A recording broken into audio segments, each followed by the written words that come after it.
Roberto, agradeço as suas palavras e digo inicialmente que é grande a minha satisfação de aqui estar para uma exposição referente à nova edição do Manual de Redação do Governo do Estado de Goiás. Fico honrado e feliz de ter participado da confecção dessa obra que eu considero extremamente útil para qualificar principalmente a escrita no serviço público estadual. Sabemos que, quando a comunicação ocorre de forma desimpedida, o alcance dos objetivos particulares, institucionais, no nosso caso, particularmente estaduais, então as possibilidades de alcance dos objetivos se ampliam. Então, nosso maior esforço tem que ser na direção de alcançar essa forma de comunicação que garanta o real entendimento do que precisa ser verdadeiramente compreendido. Então, reforço a noção de que é grande a minha satisfação por ter essa oportunidade de falar sobre uma obra que contou com uma grande participação minha e com o apoio de vários colegas da Casa Civil que integram o grupo de trabalho técnico-linguístico. Gostaria de fazer uma rápida apresentação e logo em seguida começaria a exposição propriamente dita. Então, eu sou o professor Wellington Lemes Coelho, trabalho há muitos anos na área da linguagem, sou formado em letras, sou mestre em estudos linguísticos e estudos literários, estive em escolas particulares de WR, dinâmico, disciplina, o antigo disciplina, acadêmico e Protágoras. Então, foram muitos anos contribuindo para o crescimento linguístico, o crescimento redacional, interpretativo das pessoas. Acredito até que muitos de vocês que estão acompanhando a minha exposição tenham entrado em contato comigo em sala de aula nas nossas escolas. Então, além do trabalho com o ensino médio e algumas atividades no ensino superior também, estive por 1 ano e meio na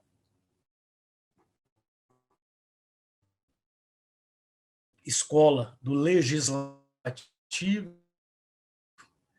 ministrei inúmeros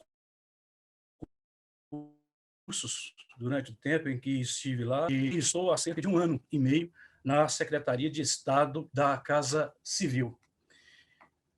E logo que lá eu cheguei, me deram essa desafiadora incumbência, tarefa, de produzir o manual de redação, uma nova edição. Então, existia uma edição de 2005, que já estava desatualizada, e havia a necessidade de produzir um novo manual que estivesse ajustado aos anseios comunicativos do momento. Então, nós assumimos essa tarefa e começamos a analisar os textos produzidos na própria Secretaria de Estado da Casa Civil e os textos que ali chegavam, oriundos das secretarias e de outros órgãos, entidades, e fomos percebendo que realmente faltava uma linha uniforme de trabalho textual. Cada um parecia fazer como lhe parecia mais conveniente, sem se preocupar mesmo com a uniformidade, com a padronização. O desarranjo textual era tamanho que a compreensão do que ali estava praticamente inviável.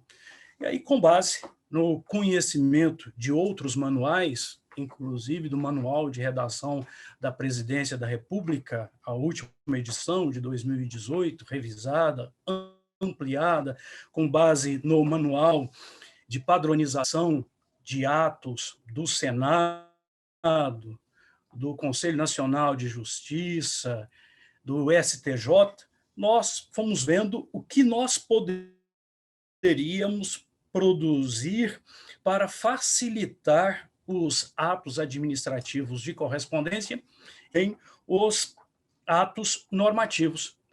E fomos, aos poucos, montando o nosso manual a partir das apreensões.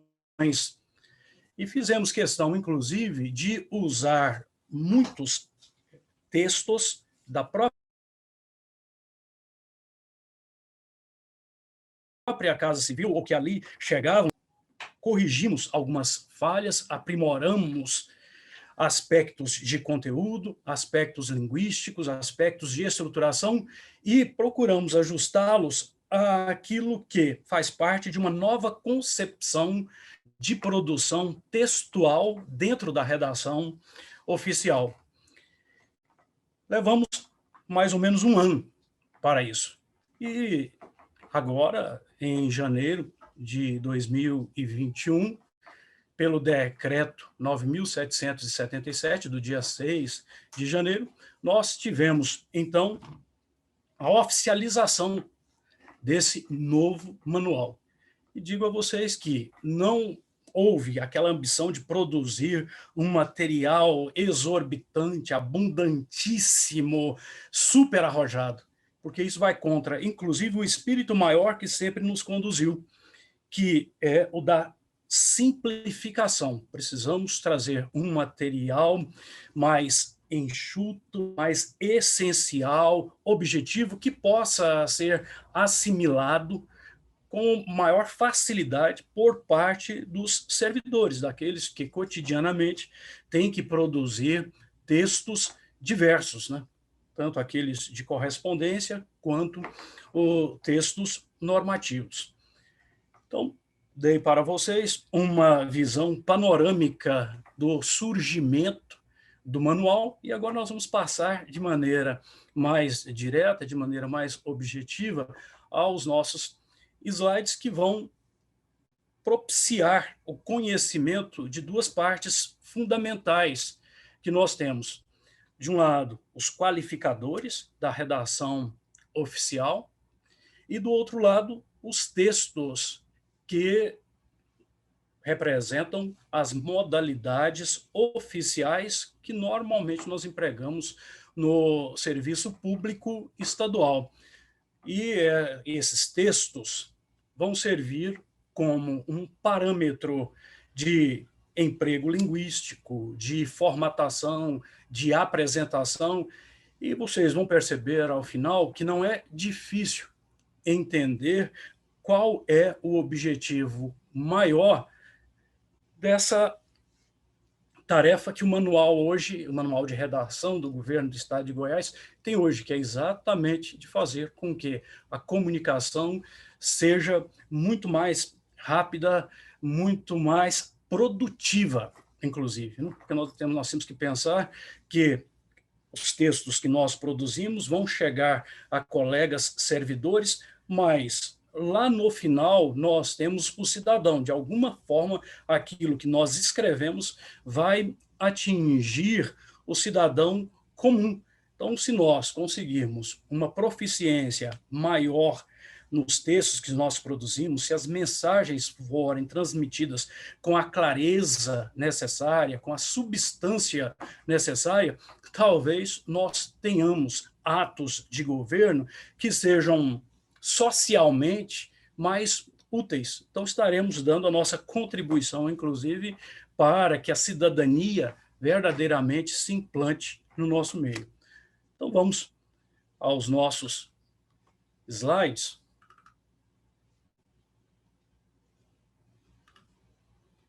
Só um segundo.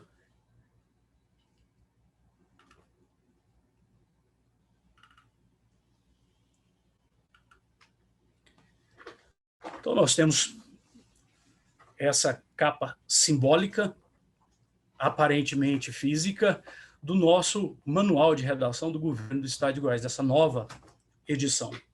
E nós colocamos aí no final que há a intenção de que esse material seja gerador de segurança no momento da escrita. Então, eu preciso saber exatamente como produzir um ofício que diga o que precisa ser dito, sem criar embaraço, sem criar complicações para aquele que irá lê-lo ou que dependerá do conteúdo desse ofício para tomar certas decisões. Então, eu tenho que perceber que esse ato de comunicação formal, de comunicação escrita, tem efeitos. E é claro, se eu encontro no manual parâmetros linguísticos, parâmetros de formatação, de apresentação geral do ofício, tudo vai ficar mais fácil. Então, eu vou me sentir amparado, guarnecido. Eu estou fazendo algo que está de acordo com um documento que existe para nos orientar, para indicar padrões. E notem que se no final todos os servidores estiverem a par do que o manual traz, a estrutura usada em um ofício não será novidade. Aqui está aquilo que eu já domino, aquilo que eu já conheço. Então, nós vamos compartilhar um material que já é dominado. Eu já sei perfeitamente o que eu vou encontrar em um ofício. Há um assunto colocado em negrito para chamar a atenção, eu já sei que ali está um guia de sentido, um guia de significação. O que eu vou ter a seguir é uma confirmação do que já foi anunciado sinteticamente naquele assunto destacado em negrito. Depois nós vamos falar, inclusive, sobre a nossa proposta com relação a destaques.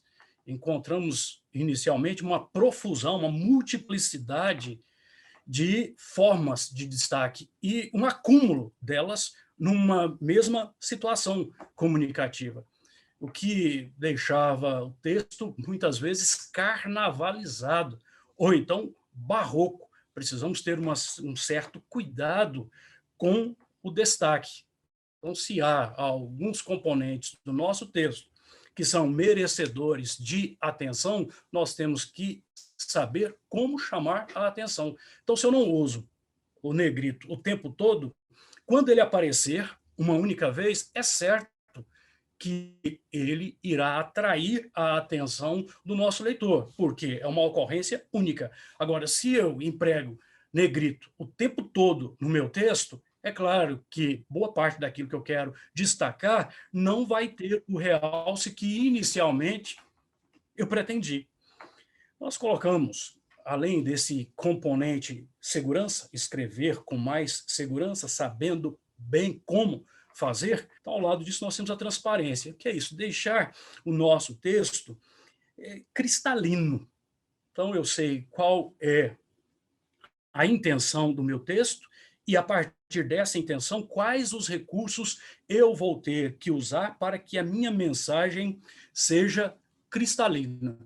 Então, o manual é transparente na forma de mostrar e eu, assimilando o que está no manual, vou ser transparente na minha forma de dizer.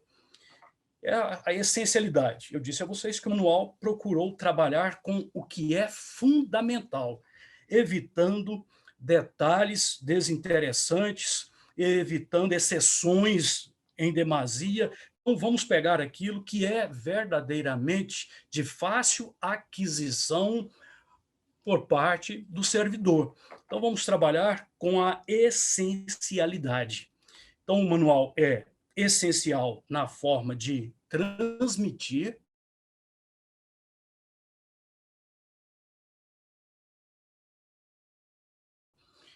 as orientações, os e espera-se que, ao escrever, o servidor também seja essencial. Então, se ele viu a essencialidade no manual, que ela seja aplicada àquilo que ele está fazendo, que ele consiga também produzir ofícios, despachos, portarias e outras modalidades textuais, sempre com o interesse voltado para o que é fundamental, deixando de lado o acessório que não vai ter valor para o conteúdo que precisa ser, de fato, assimilado pelo nosso leitor.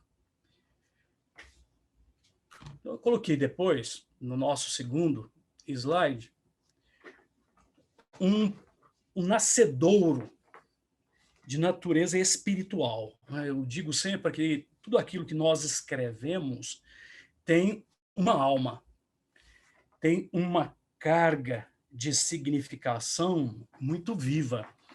E partimos, logicamente, daquilo que está na Constituição. É importante, né, que a Constituição seja a nossa orientadora, que ela nos apresente alguns princípios, né, é o documento maior. Então, nós colocamos para esse início da nossa exposição uma reflexão sobre dois princípios que estão no artigo 37 da nossa Constituição, da Constituição da República Federativa do Brasil. Então, o artigo parcialmente diz: a administração pública direta, indireta ou fundacional de qualquer dos poderes da União, dos estados, do Distrito Federal e dos municípios obedecerá aos princípios da legalidade, impessoalidade, moralidade, publicidade e eficiência. Nenhuma novidade, eu acho que todos conhecem bem o conteúdo que aí está exposto. Agora, a pergunta que deve ser feita: o que isso tem a ver com a minha escrita no meu local de trabalho? O que isso tem a ver com os textos que eu preciso produzir a pedido do gerente, do superintendente, do secretário? Imaginemos essa situação. Então, há dois princípios que estão diretamente envolvidos nessa nossa atividade de produção textual. Quais são? Impessoalidade e publicidade. Mas como isso, de fato, se aplica à escrita? O que essa impessoalidade nos diz? Eu, redator, tenho que perceber que eu não estou escrevendo para mim. Eu estou escrevendo para o outro. E isso me dá uma obrigação. Eu tenho que me colocar no lugar do outro para imaginar se o que eu estou colocando no papel seria facilmente recebido. Eu tenho que pensar sempre na recepção. Então, isso aqui vai ser bem recebido? Haverá a compreensão? Eu estou fazendo uma solicitação, eu estou sendo claro no objeto dessa solicitação? Ela tem que ser satisfeita num determinado prazo. Esse prazo está claro? Existem outros condicionantes para a satisfação dessa solicitação que está sendo feita. Esses condicionantes estão devidamente apresentados? Então, se eu me coloco no lugar do outro, eu começo a me cobrar mais, a exigir uma escrita que tenha exatamente mais transparência. Então, uma noção básica que precisa ser, de fato, entendida e praticada. Eu não estou escrevendo para mim, não estou escrevendo necessariamente para pessoas conhecidas, pessoas que têm o mesmo nível de conhecimento de mundo que eu tenho, o mesmo nível linguístico que eu tenho. Estou escrevendo para um brasileiro medianamente instruído. Então, eu me coloco no lugar desse receptor para que a minha mensagem alcance a clareza necessária, a precisão necessária. E essa publicidade está casada com a própria impessoalidade. O meu texto, querendo ou não, é para o público. Mesmo que haja um gerente que fará a leitura dele primeiro, mesmo que ele seja endereçado a uma outra secretaria, mas nós estamos no serviço público. Atos dependem daquilo que eu estou escrevendo. Então, nós temos atos de escrita que dependem de atos de escrita e temos decisões importantes para as pessoas que dependem daquilo que nós escrevemos. Então, se as nossas portarias forem bem produzidas a título de ilustração, é certo que menos problemas existirão do outro lado. Então, aquilo que está determinado numa portaria poderá ser melhor cumprido se a determinação tiver sido redigida da melhor forma possível. Tudo isso para atingir o quê, então? Uma comunicação arejada e desembaraçada. Termos simples, né? Mas o que seria uma comunicação arejada? Uma comunicação que não gera obstáculo à comunicação. Como numa situação material, um ambiente arejado propicia a circulação do ar, o nosso texto tem que propiciar a circulação das mensagens, dos conteúdos. Então, aquilo que eu preciso dizer vai transitar de uma forma eficiente, hábil, até o outro. Então, não haverá embaraço, não haverá complicação para que ele entenda o que eu coloquei no papel. Nossa terceira tela traz um esclarecimento que alguns considerariam óbvio, há um esclarecimento dispensável.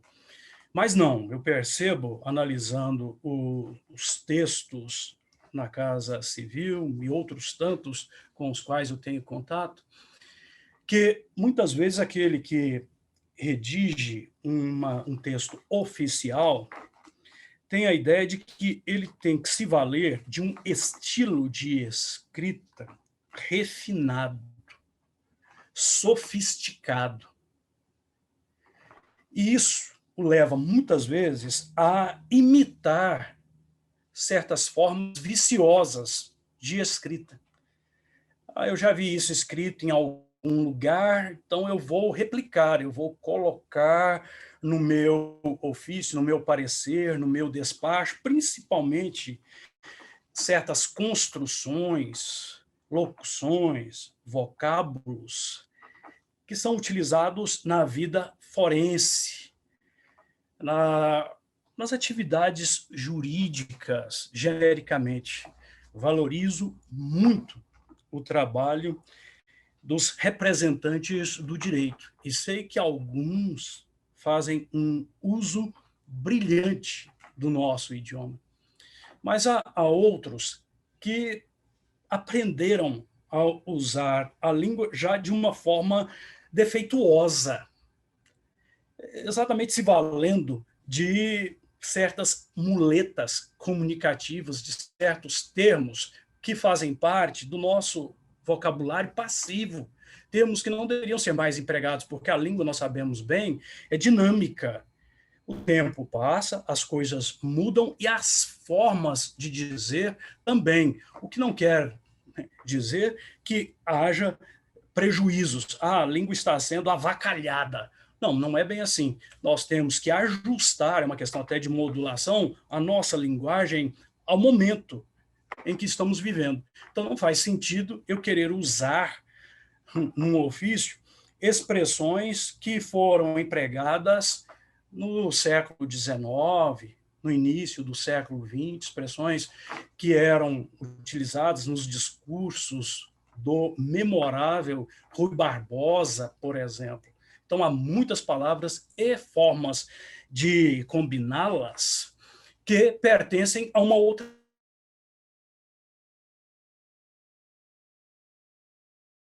época. E não vamos usar isso hoje. A modalidade linguística empregada nos textos oficiais é a padrão. Então, nós vamos usar a modalidade escrita da língua portuguesa, que não é necessariamente aquela empregada pelos representantes do direito ou de qualquer outra área específica. Não, eu tenho que pensar no brasileiro que foi devidamente instruído. Então, ele foi alfabetizado, letrado, então ele vai entender aquilo que eu estou colocando, porque eu estou me valendo do que é de domínio geral, de domínio coletivo, ou seja, de domínio amplo. Não vou usar o que é particular do direito, da imprensa ou de qualquer outro setor específico. Então, entendamos bem isso, né? Empregamos na redação oficial não a linguagem do direito. Nós usamos o padrão culto da língua portuguesa.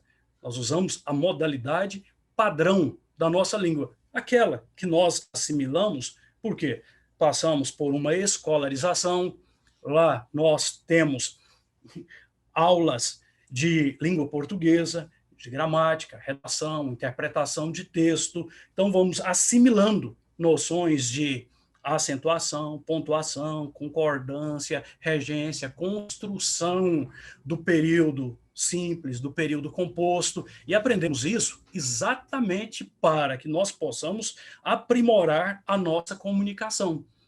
E é importante ter em mente que vale a pena voltar aos conteúdos gramaticais de vez em quando, para que algumas regras que foram esquecidas com o tempo ou que foram contaminadas por certos vícios sejam introjetadas, sejam devidamente assimiladas ou reassimiladas por nós. Então, entendamos isso. Nós vamos usar a modalidade escrita da língua e não a forma de comunicação de uma área específica, de um domínio específico dentro da nossa sociedade. Temos que escrever aquilo que qualquer brasileiro poderá entender. Agora, na primeira parte do nosso manual, nós deparamos com os qualificadores, que são básicos na redação oficial. Nós colocamos, inclusive, como denominação para essa primeira parte do manual, bases da comunicação oficial. Então, ali nós encontramos qualificadores, que são virtudes, são predicativos, valores que precisam estar presentes nos textos que nós produzimos. E o primeiro deles é clareza. Eu quero só que vocês entendam o seguinte: muitas vezes nós temos a ideia de que, para produzir um bom ato de correspondência, um bom ato normativo, basta saber, por exemplo, o que é um ofício. Basta saber o que é uma exposição de motivos, o que é uma portaria, quais são as características. Não.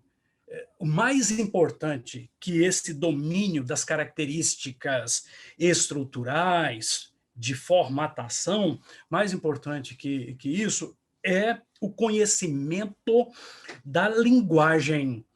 E mais, o conhecimento desses atributos, desses valores que nós estamos apresentando.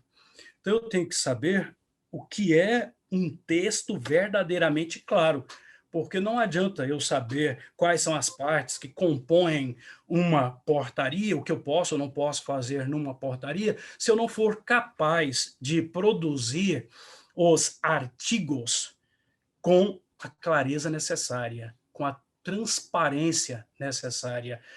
Eu tenho que entregar o dispositivo para o leitor sem que haja um percalço, um obstáculo, uma pedra no caminho dele. Eu não sei exatamente o que é que estão querendo dizer aqui, eu não sei em que momento o que está aqui determinado se aplica. Então, a mensagem não é boa, eu já li várias vezes e não consegui entender. Então, a clareza é o valor que precisa ser perseguido continuamente. E para que essa clareza ocorra, quanto à linguagem, eu tenho que selecionar bem as palavras e combiná-las com a maior eficiência possível. E para isso vem as frases, as minhas frases. No caso da redação oficial, nós vamos usar frases verbais, que são períodos. As minhas frases não podem ser longas demais. Se eu sobrecarregá-las de informações, talvez elas se transformem num verdadeiro cipoal, né? Então, nós temos ali cipós e mais cipós embaraçados e ninguém vai conseguir realmente entender o que está sendo transmitido. Então, uma orientação que eu quero passar logo de início é que as nossas frases sejam muito bem delimitadas.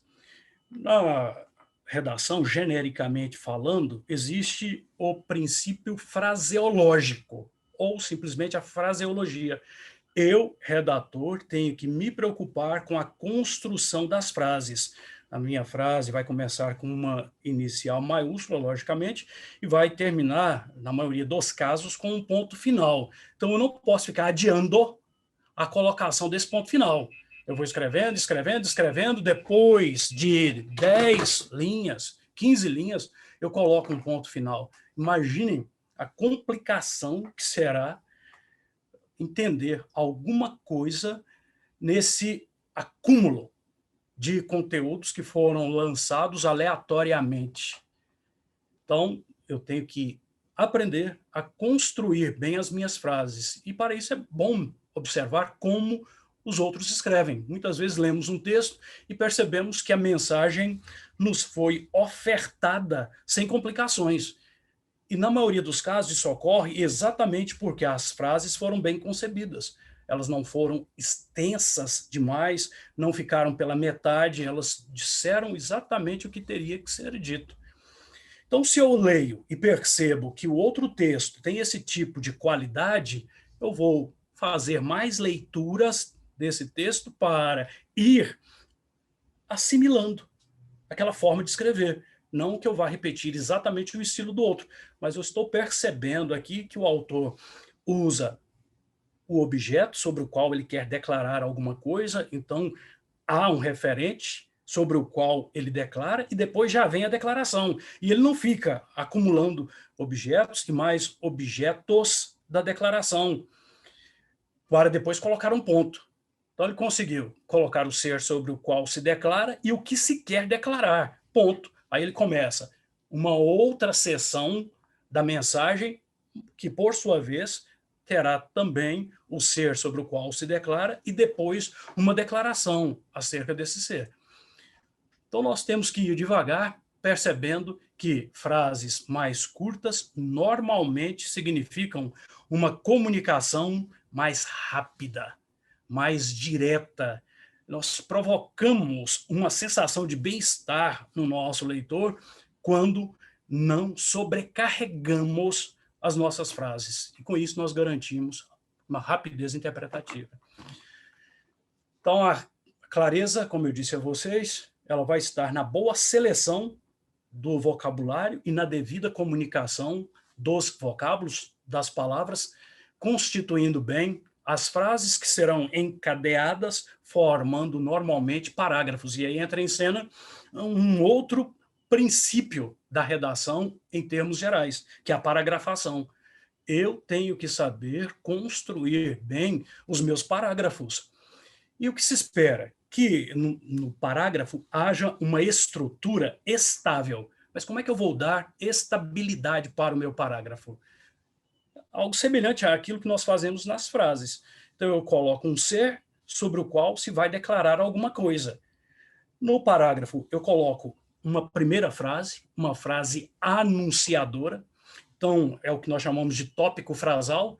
Essa frase vai apresentar, vai anunciar o conteúdo que será explorado no parágrafo. Depois eu vou elaborar outras frases, frases secundárias, frases de desenvolvimento daquilo que eu coloquei no tópico frasal, daquilo que foi anunciado. Então, eu anuncio e desenvolvo.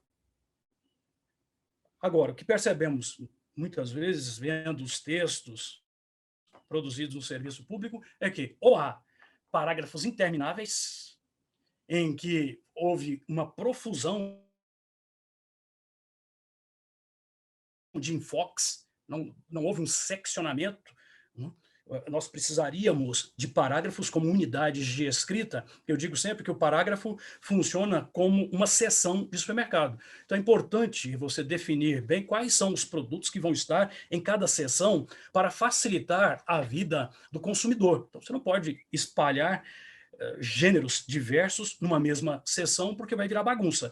Então, você coloca gêneros alimentícios numa determinada seção, artigos de limpeza em outra seção, e assim por diante. Então, espera-se que no texto cada parágrafo tenha também a sua função.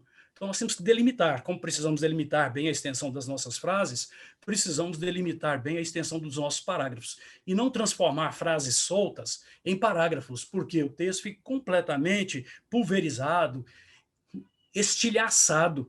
E é comum a gente encontrar isso. Um texto só com aquelas frases soltas. Hoje há uma obsessão, né, pelo o trabalho com tópicos, com itens. Então, a pessoa acha que um parágrafo é um tópico. E não é bem assim. Aqui nós estamos usando tópicos porque o nosso objetivo é pedagógico, é didático. Eu não estou produzindo um texto oficial. Se eu estivesse produzindo um texto oficial, eu só iria me valer desses tópicos em casos especialíssimos, em que eu tivesse que fazer uma real enumeração, como nós temos muitas vezes nas leis, nas normas produzidas, que lidar com artigos, parágrafos, incisos, alíneas, itens. Então, há casos em que nós temos, sim, que enumerar, listar, mas não podemos transformar um ofício numa listagem. Eu vejo ofícios antidiscursivos. Então, há um ataque à discursividade, porque o ofício, por natureza, é um texto mais discursivo. O que isso quer dizer? Que é um texto para desenvolver uma mensagem. E como é que eu vou desenvolver essa mensagem? Eu vou precisar de parágrafos bem estruturados, esses parágrafos terão frases, estarão constituídos por frases que foram também bem delimitadas. Então, já estou lançando aí para vocês algumas noções que foram orientadoras da produção do nosso manual. Então, falamos inicialmente sobre a clareza, e eu quero que vocês observem essa parte aí da exemplificação. Eu falei, num determinado momento, sobre a importância de escolher bem as palavras, os termos que serão empregados. Muitas vezes, o redator quer impressionar.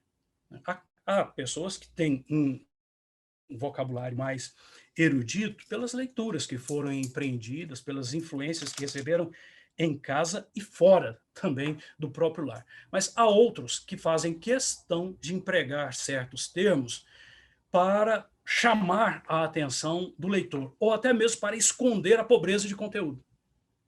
Então o outro vai ficar tão abalado com os termos empregados que ele nem vai perceber que no final eu não estou dizendo coisa nenhuma.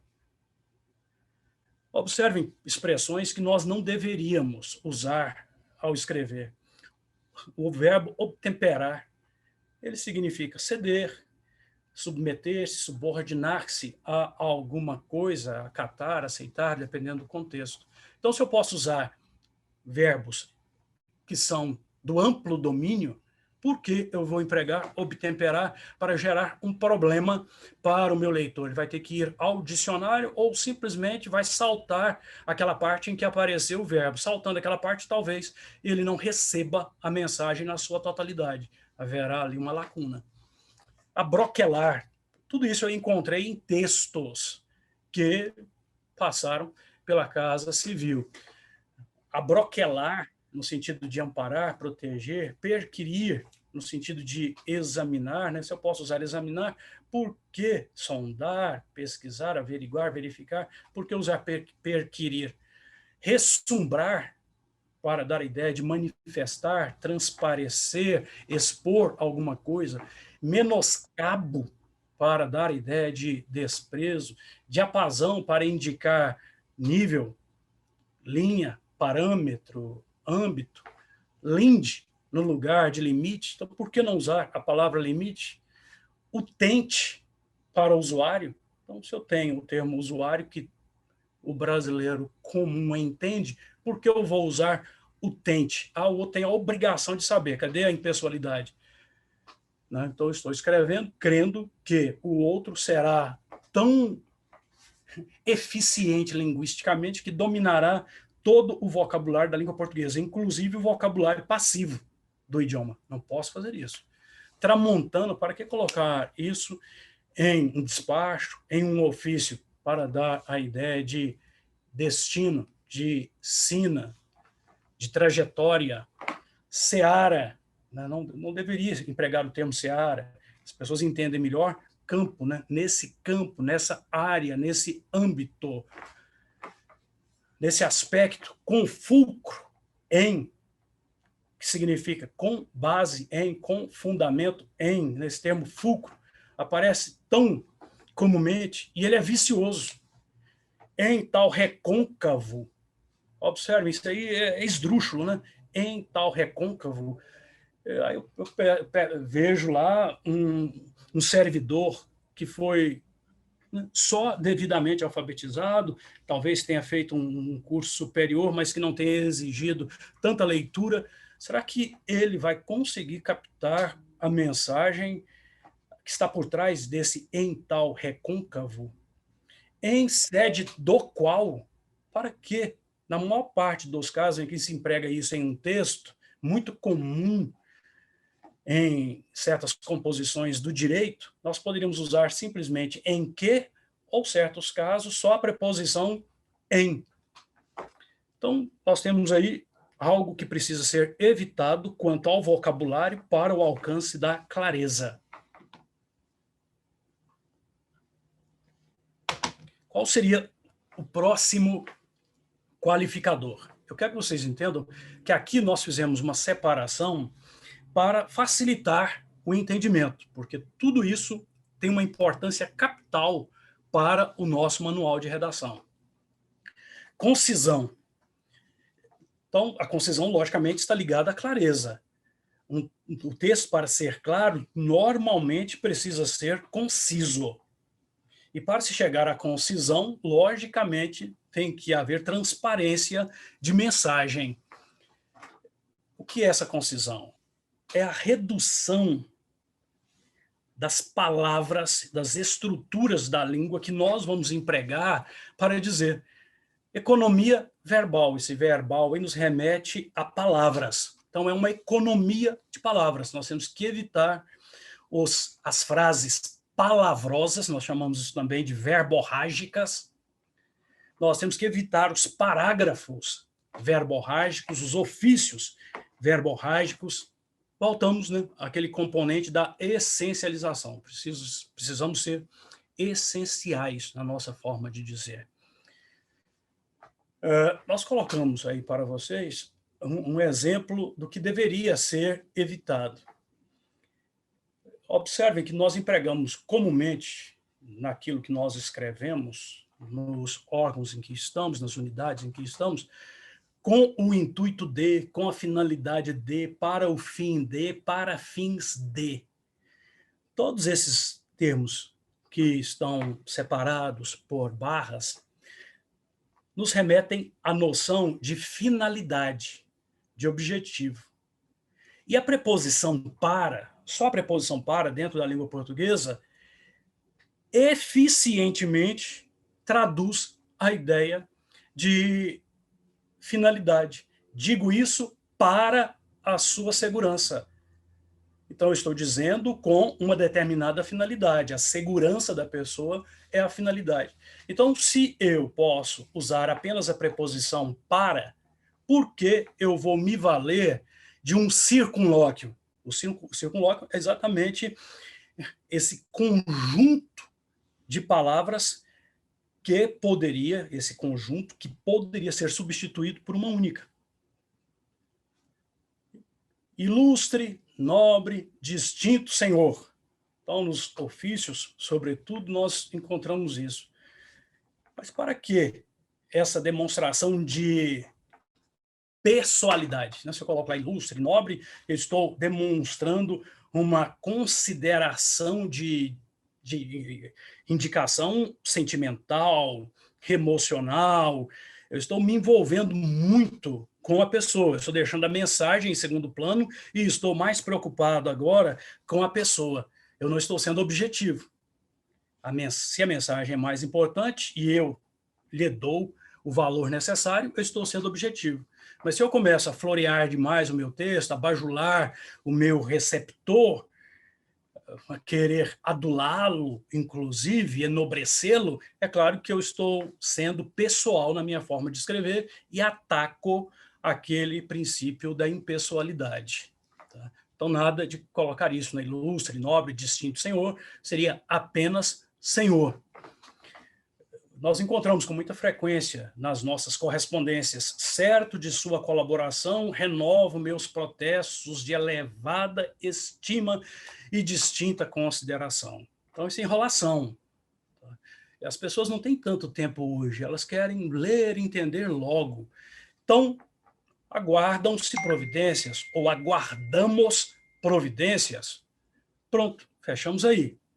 Então, ser conciso significa ser econômico no uso das palavras. Mas notem que isso aí não pode jamais significar negar informações fundamentais. Eu preciso ter a sensibilidade para perceber o que é fundamental. O que é fundamental tem que aparecer.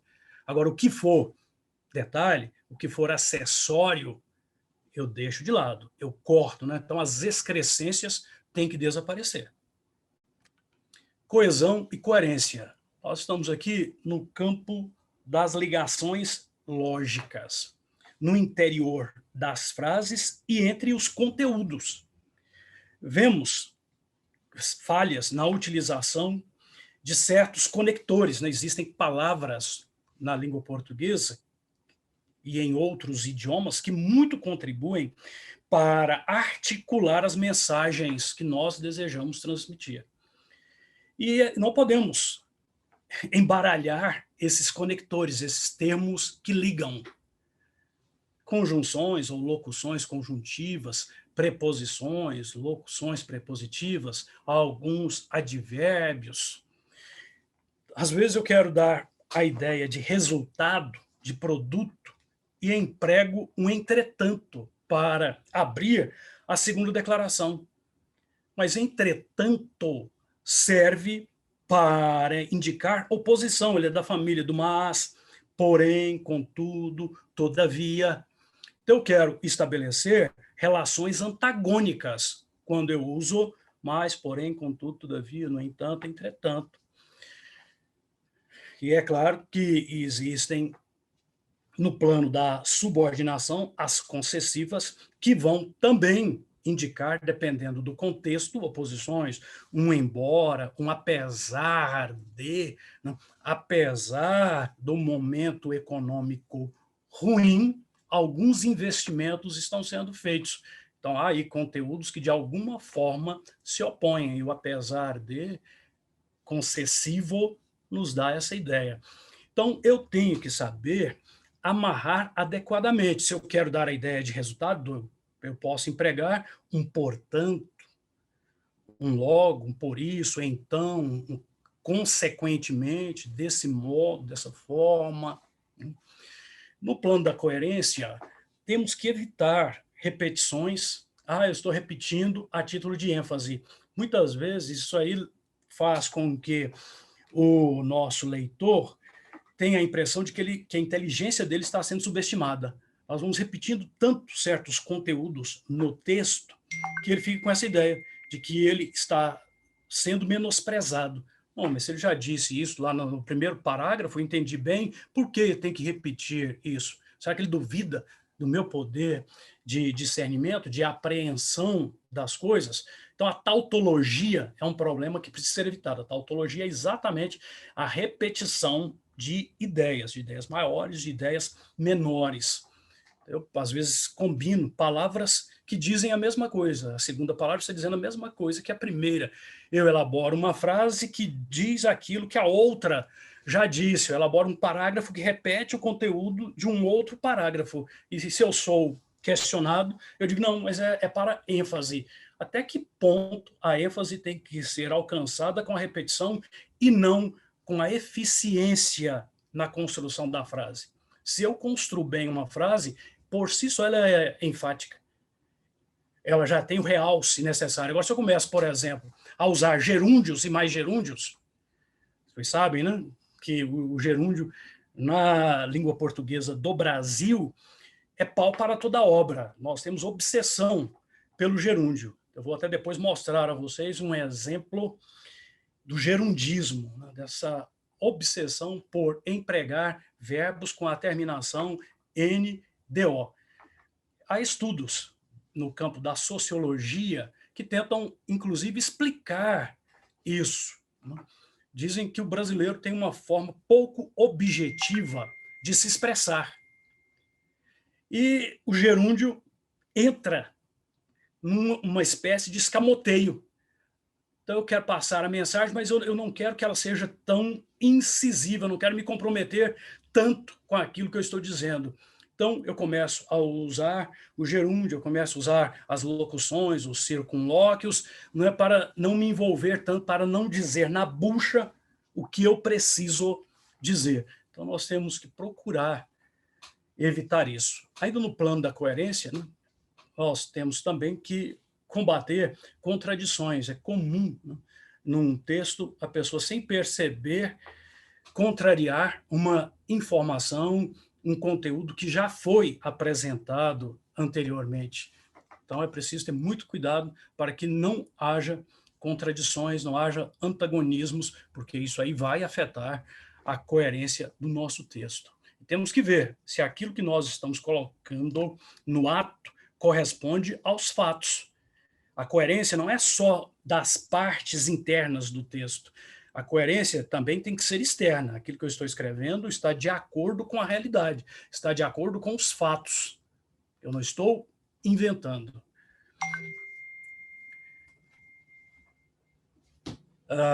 Exemplificação do que deve ser evitado. Indefinição no uso de esse, este, aquele. Eu noto nos textos com os quais deparo cotidianamente uma dificuldade enorme dos redatores para usar esses demonstrativos. Agora, numa situação simples de referência, eu transmiti uma mensagem e quero retomar essa mensagem. Eu falei de um problema econômico, e quero retomar esse problema. Então, eu vou usar esse. Esse é um quadro que agride a consciência de muitas pessoas. Eu já mostrei qual é o quadro. Então, muitos brasileiros estão desempregados e com dificuldade para a aquisição de alimentos neste momento de pandemia. Agora, eu quero resgatar essa mensagem. Então, essa é uma realidade que dificilmente o Brasil vai contornar. Essa é uma realidade. Eu estou retomando aquilo que já foi dito. Isso está no plano da coesão. E eu vou usar este, no plano das referências, para algum conteúdo que ainda virá. A realidade é esta. A realidade não foi dita ainda, eu vou apresentar a realidade. A realidade é esta. 2 pontos. Muitos brasileiros estão desempregados e com dificuldade para a obtenção de alimentos. Então, isso aí, quando eu quero fazer referência. Mas há outros casos em que eu estou simplesmente no plano da demonstração. Eu estou falando do momento em que eu converso com vocês. Eu estou falando dessa exposição, dessa palestra. Então, eu vou dizer, esta palestra pode ser útil, pode ser edificante. Então, esta é a palestra que está acontecendo, a palestra que eu estou produzindo. Agora, imaginemos que alguém que não está participando do evento lá fora quisesse fazer um comentário a respeito. Essa é uma palestra que eu não deveria perder. Essa, eu não estou dentro dela. Eu não estou participando. Então, para fazer essa referência, a um objeto que não está comigo, locutor, do qual eu não participo, no qual eu não estou, então eu vou usar essa. Tá? E aquela para aquilo que está a uma certa distância. Né? Então, aquela época, estou falando lá do século XIX, então aquela época foi marcada por bons oradores. Então, é algo que está distanciado no tempo, tanto em relação ao que fala, quanto em relação àquele que recebe a mensagem. Agora, há aqueles casos em que nós temos dois referentes numa frase. Aí eu vou precisar de usar este ou uma de suas variações e aquele ou uma de suas variações. A variação do aquele, né? Aquela, aqueles, aquelas, aquilo. Então, eu digo, convidaram para a reunião o governador e o superintendente. Eu quero montar uma segunda frase retomando o superintendente. Aí eu vou usar este. Este já disse que não poderá ir porque está doente. Então, este. Aquele, se eu quiser fazer referência ao governador. Isso, se eu tiver dois seres sobre os quais eu falo. Dois objetos, dois referentes. Aí eu uso este para o que está mais próximo, aquele que foi mencionado por último, e uso aquele para o que foi mencionado primeiro. Então, tudo isso está no plano da coesão e da coerência. Emprego inadequado de um mesmo. Eu tenho certeza que alguns de vocês vão ficar sobressaltados com isso. Né? Ah, mas eu uso o tempo todo o mesmo, a mesma, os mesmos, as mesmas no meu texto, porque eu não acho outro termo para empregar. Nós estamos diante de falsos pronomes pessoais. Eu não sei por que criou-se aquela ideia de que nós não podemos usar ele num texto oficial, não podemos usar ela, eles. Ah, mas eu tenho que usar, então, no lugar de ele, o mesmo. No lugar de ela, eu tenho que usar a mesma. Isso vale também para o plural. De jeito nenhum. Então, entendam bem isso. Nós não temos essa locução pronominal o mesmo ou a mesma. Isso é vício de linguagem. Então, alguém começou a usar, outras tantas criaturas acharam isso interessante e foram reproduzindo. Agora, não, por favor, não devem colocar isso em um ofício, em um despacho ou em qualquer outra modalidade oficial de escrito, porque isso não faz parte da boa redação. Eu já havia falado para vocês sobre o gerúndio, vou pegar agora mesmo um exemplo, e eu quero só mencionar agora um outro problema que se liga ao uso pleonástico dos conectivos. Né? Os conectivos ou conectores são termos que servem para ligar, para articular. Numa mesma frase, eu uso mas, no entanto. Mas primeiro, no entanto, logo a seguir. Mas marca oposição. No entanto, também marca oposição. Marca também oposição. Então, lógico que eu não vou simultaneamente empregar mas, no entanto. Eu uso só mas ou uso só no entanto. Vemos com muita frequência também essa combinação. E também. A conjunção e indica o quê? Adição. João e Antônio estão estudando.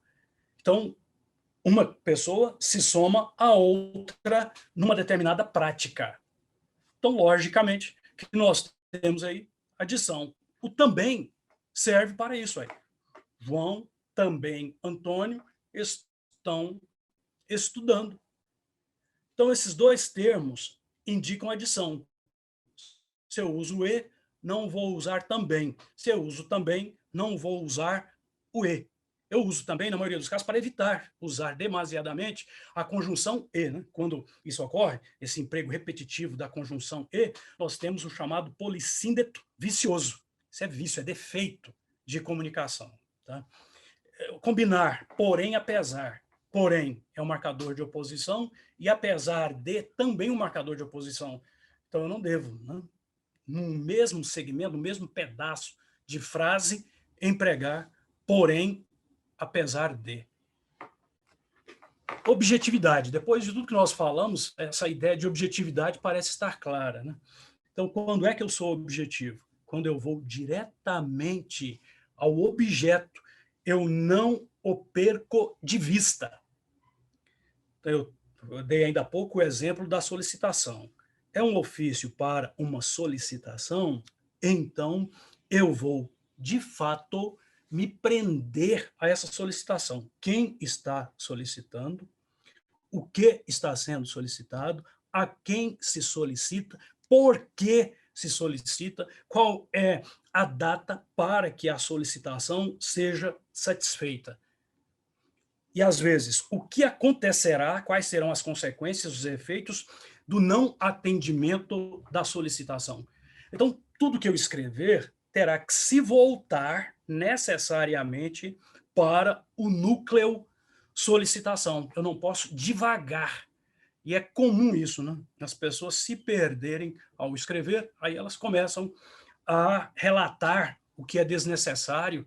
Vejo inúmeros casos em que isso ocorre. No despacho, por exemplo, a necessidade de mostrar objetivamente como um processo foi montado até chegar a uma decisão. Aí vem um relatório que se prende a tantas minudências, a tantas particularidades, consumindo páginas e mais páginas. É algo enfadonho. Eu tenho que imaginar que dificilmente alguém terá paciência ou real interesse para ler aquilo até o final. Então a pessoa vai pegar um pedacinho aqui, um pedacinho ali, vai ficar no primeiro parágrafo ou no início de alguns parágrafos, mas não vai ler totalmente aquilo. Então eu fico lá um tempão para produzir aquele relato elástico que vai ser depois desprezado. Nesse plano da objetividade, há também prejuízo quando eu uso citações em demasia, inclusive aquelas enormes. Então, eu estou produzindo um despacho a partir de um original, de um outro despacho. Aí eu vou pegar praticamente todo o primeiro despacho. Eu poderia interpretar o que há de mais importante no primeiro despacho e colocar no meu com os devidos comentários, com a devida argumentação. Mas aí não, eu resolvo transcrever páginas daquilo que o outro disse.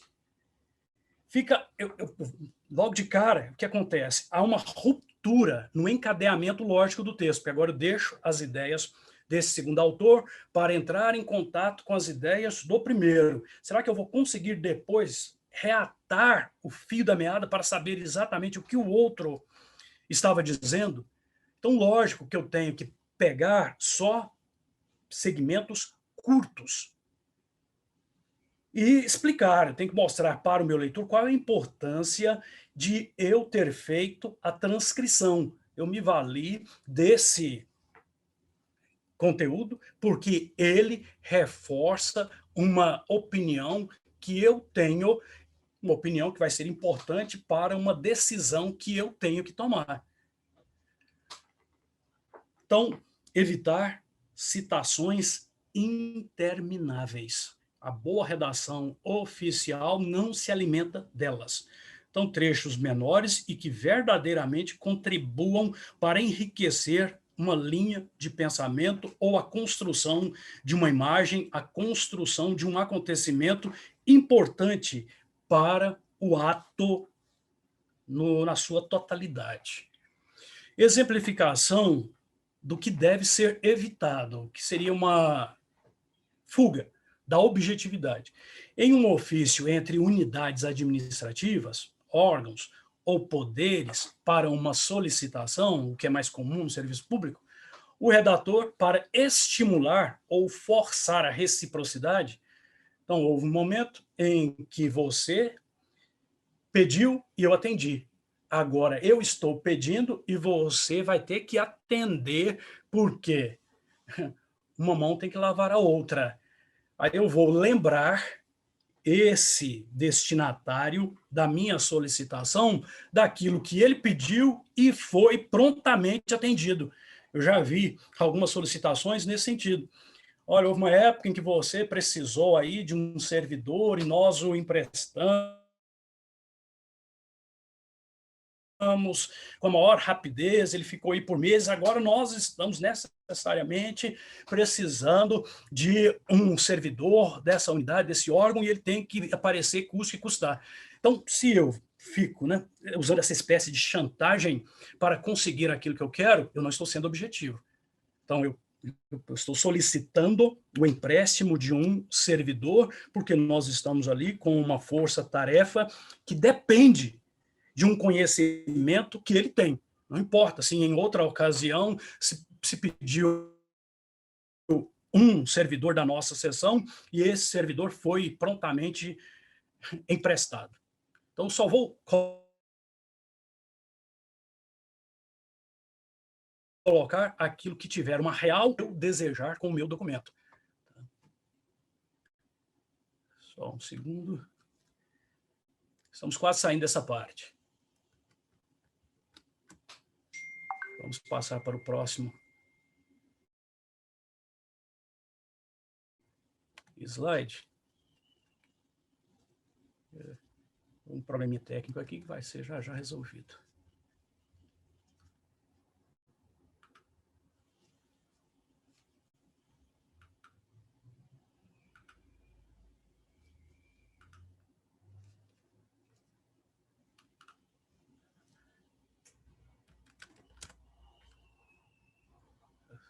Peço a vocês desculpas, eu quero só passar para o próximo. Mas parece que nós estamos tendo aqui um pequeno probleminha.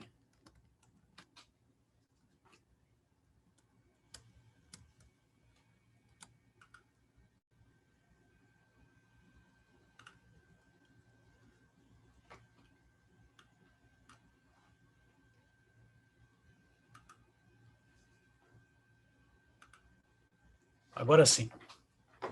Formalidade e padronização. O que é ser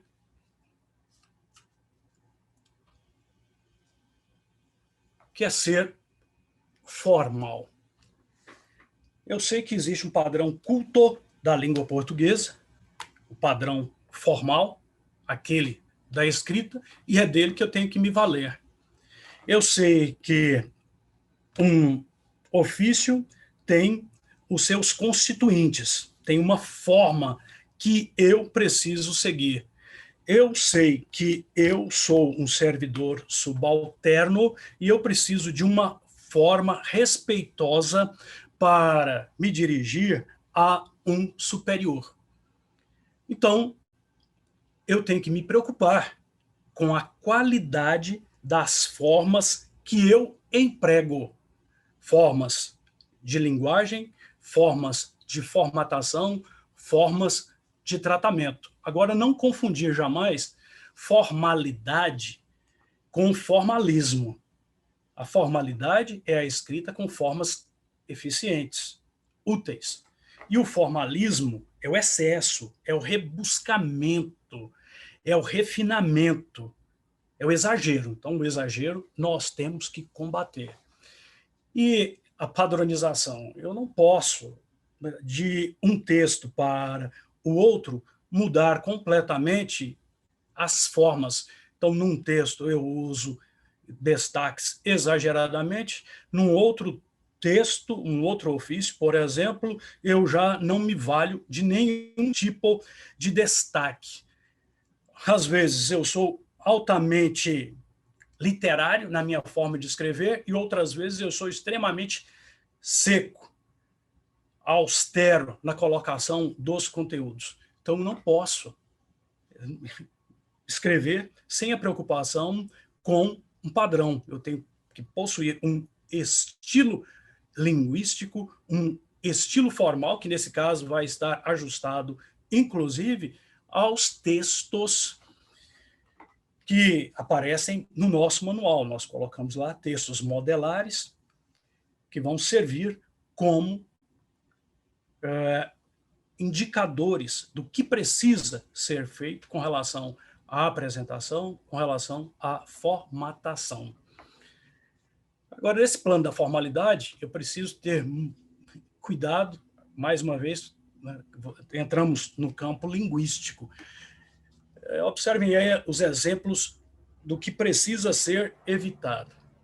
Essa insistência que alguns têm nos conectores arcaicos, antigos, né, aqueles que fazem parte lá do vocabulário passivo. É o caso, por exemplo, de outrossim. Eu sei que muitos gostam de outrossim, mas é uma velharia, infelizmente. Tá? Então, nós temos um vocabulário ativo, e no vocabulário ativo, para dar a ideia do outrossim, nós podemos usar a conjunção e, usar também, ainda, além disso, ademais, as expressões dessarte, destarte e de tal arte que. Há também pessoas que têm um carinho todo especial por esses termos, mas eles não fazem parte da boa redação oficial e vão gerar, se empregados, problemas de interpretação. Será que o nosso brasileiro, medianamente letrado, vai entender que dessarte tem o mesmo sentido de portanto, desse modo, assim? Então, se eu posso empregar marcadores de conclusão que são usuais, né, que são do conhecimento geral, é o que eu tenho que fazer. Locuções como a guisa de, no lugar de como, para indicar comparação. Tá? Ele usou um amontoado de palavras à guisa de texto, ou seja, como se aquilo fosse um verdadeiro texto. Como texto, ele usou isso como texto. Particularidades merecedoras de atenção. Quis colocar para vocês alguns exemplos. Na iminência, um caso de tautologia. Eu falei ainda há pouco sobre tautologia. O que é tautologia? É a repetição viciosa, defeituosa. Na iminência de propagação da contaminação, fica o titular do órgão ou da entidade autorizado a conceder a seus servidores a concessão do sistema de teletrabalho. O titular fica autorizado a conceder a concessão. Então, isso aí, logicamente, é tautológico, é pleonástico. Então, conceder aos servidores o sistema de teletrabalho.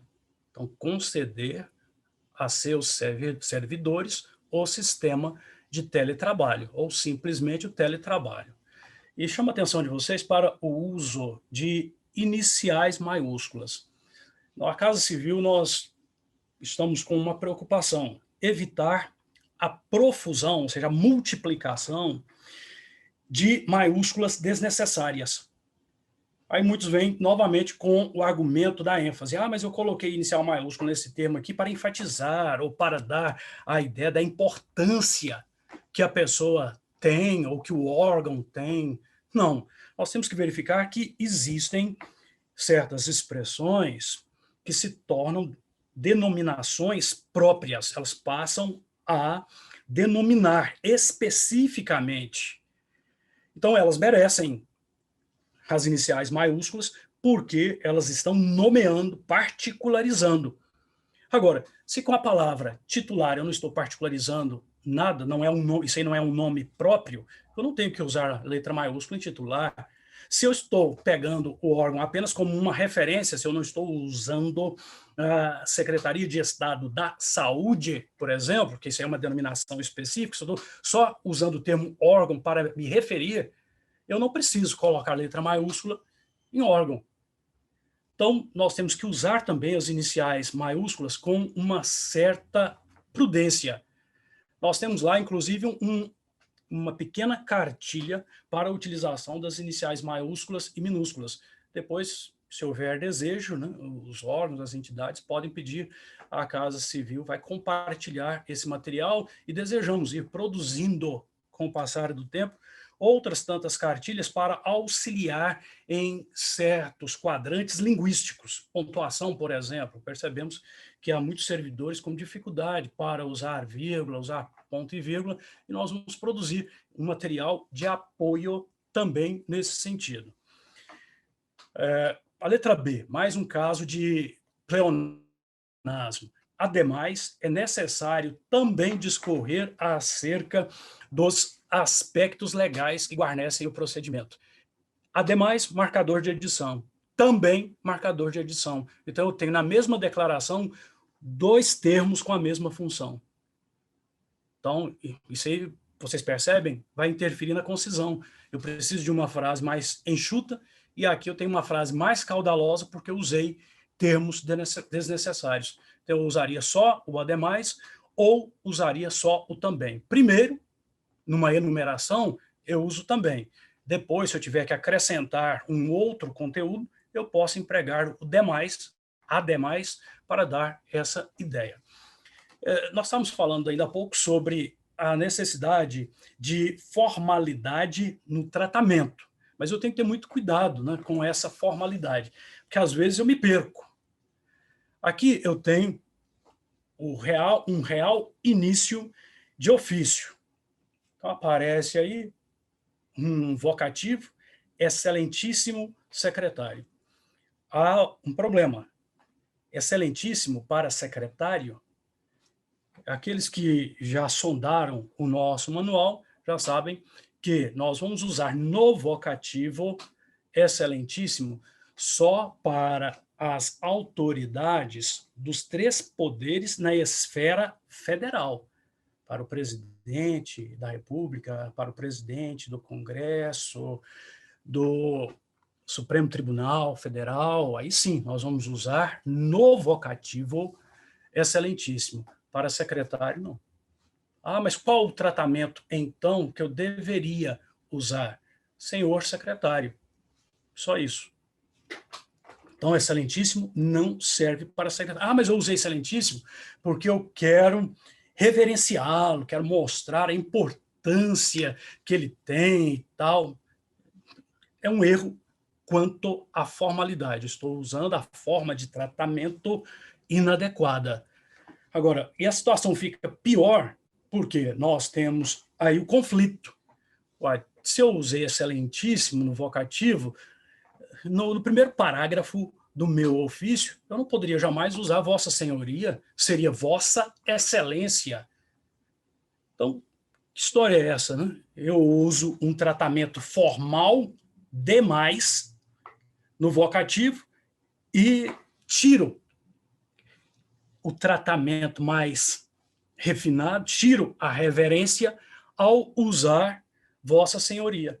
Então, onde está Vossa Senhoria aí, seria Vossa Excelência para secretário. Eu não usaria excelentíssimo no vocativo, usaria apenas Senhor, Senhor secretário, e depois Vossa Excelência.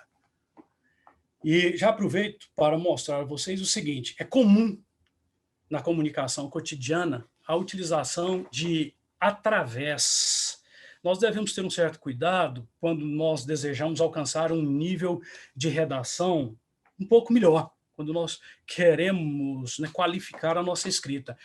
A locução através de, que é prepositiva, deve ser empregada quando nós temos a noção de atravessar, de passar por. Existe um orifício, uma abertura, e algo sai de um lado e chega até o outro.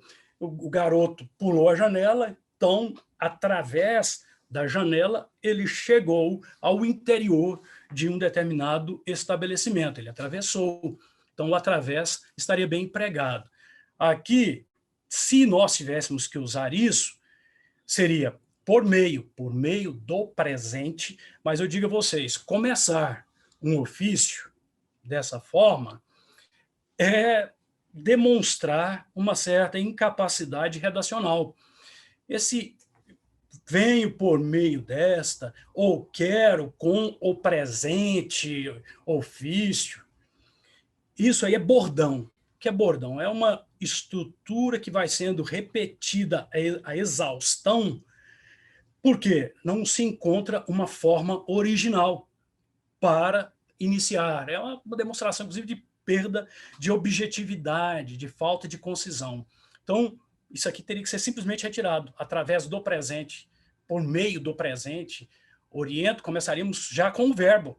oriento Vossa Excelência a cumprir a mais recente decisão proferida.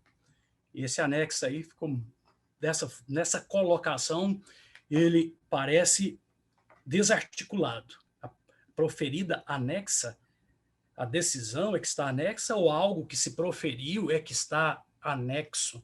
Então, houve uma falha quanto à colocação desse adjetivo. Eu quero ver com vocês mais um exemplo de falta de qualidade na produção de um trecho de um ato. Observem, eu coloquei aí depois o parágrafo reformulado. É tarefa dessa pasta gerir os canais de comunicação social, realizando o recebimento, a análise e o acompanhamento dos registros de reclamações, denúncias, sugestões e críticas, intermediando a solução dos problemas apresentados, bem como repassando em tempo hábil os resultados aos interessados. Uma única frase, né? Uma frase longa, e observem a utilização do gerúndio aí, realizando o recebimento, depois intermediando a solução, bem como repassando, então realizando, intermediando, repassando. A impressão é que nós temos aí um cenário tão elástico, tão vaporoso, tão inconcreto, impalpável. Nós refizemos esse trecho, tirando o gerúndio de cena e usando duas frases menores, cada uma com a sua incumbência. É tarefa dessa pasta com inicial minúscula, correto, gerir os canais de comunicação social, com o recebimento, a análise e o acompanhamento dos registros de reclamações, denúncias, sugestões e críticas.